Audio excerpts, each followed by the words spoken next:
I was in the position, that if someone, as a result of their mental illness, was a clear danger to themselves or others, that was the ground to, force them to get treatment in the hospital setting. But what I realized is that every single patient that came to that hospital was put under commitment. And that just didn't make sense. Like, how could 100% of their patients be there against their will? And they needed to transport them there. And it turns out that using a medical transport like an ambulance is quite expensive. So they figured out this solution that they could use the police to do this transport. And it's easy for politicians to increase police budget, right? Because it's seen as beneficial by the voting community. But they could only use police when the patient was under commitment. So they basically developed this practice at all the community hospitals. They would put them under the initial commitment, and then we at the state hospital were expected to just back it up like in a rote way. But I realized in talking to many of these people that there was a common scenario that someone would maybe have an addiction, like they were an alcoholic, for example, and they got fed up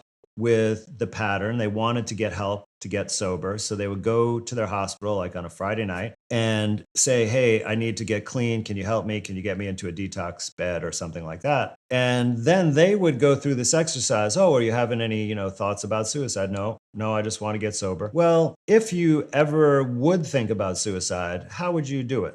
And they're like, "Oh, I'm not thinking about it." "Well, just hypothetically, here's another funny example. I am allergic to duck, so I would go and order Peking duck at a Chinese restaurant and die from an allergic reaction." So then that person would then transcribe that suicide plan onto the commitment paperwork, but say that it was an active plan, Sí, and that sí. would justify the commitment. So I started letting people sign in voluntarily to the Mm. hospital if they wanted voluntary treatment and such. And this got me a lot of flack, but it was the right thing to do.